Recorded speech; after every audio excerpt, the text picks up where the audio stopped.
Hi all, welcome to my channel. இன்றைக்கி என்ன பார்க்க போகிறோம் அப்படின்னா, நம்ம ஒரு 2 நாள் நல்லா இருந்தால் கூட நம்மளுக்கு ஏதாவது ஒரு பஞ்சாயத்து வந்துடுது.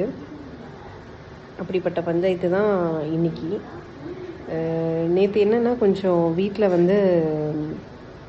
ரெஸ்ட் ரூம் போயிட்டு வெளியே வந்தேன். போர்ட்டிக்கோல பசங்க கத்திக்கிட்டே இருந்தாங்க, டின்ட்டு ஏதோ பண்ணுறான்ட்டு. இன்னமும் சத்தம் கேட்குதுன்னு சொல்லிட்டு அவசரமாக வந்தவ ஒரு ஸ்டெப்பு மாதிரி இருக்கும் பாத்ரூம் ஏறதுக்கு. ஒரு அடி, ஒரு 2 அடி நான் காலை தள்ளி வச்சு இறங்கிட்டேன். கீழே வந்துட்டேன். ஒரு 2 ஸ்டெப்பு காலை தள்ளி வச்சதில் கீழே விழுந்துட்டேன். விழுந்தப்போ சரியான வலி. இன்றைக்கி நம்மளுக்கு இடமே 2ஆக உடஞ்சிருச்சு அப்படிங்கிற அளவுக்கு ஆயிடுச்சு. கால் அசைக்கவே முடியல.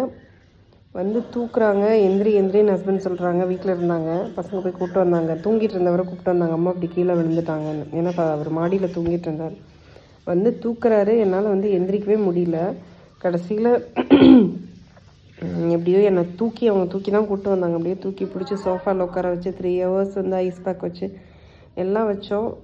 கொஞ்சம் பெட்டராக இருந்த மாதிரி இருந்தது. திருப்பி நைட்டு பார்த்திங்கன்னா தூங்கிட்டு மிட் நைட்டில் ரெஸ்ட் ரூம்க்கு எழுந்திரிச்சு எனக்கு காலே வைக்க முடியல, ஊனவே முடியல.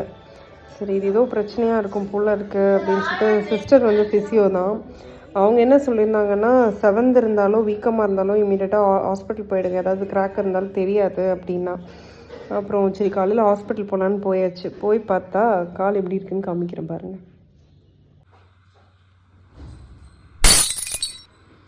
இப்படித்தான் உள்ளது கால்.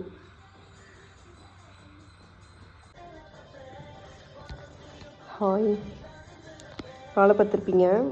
இப்போ என்னென்னா, இப்போ நான் விழுந்து வரை எழுந்திரிச்சு வந்திருக்கேன். மைல்டு ஏர் கிராக்குன்னு சொல்லியிருக்காங்க. நம்மளுக்குன்னே வரும் போல இருக்குது வண்டி ஏறி. அந்த மாதிரி ஏதோ ஒன்று போக ஒன்று வந்துடுது. என்ன பண்ணுறதுன்னே தெரியல.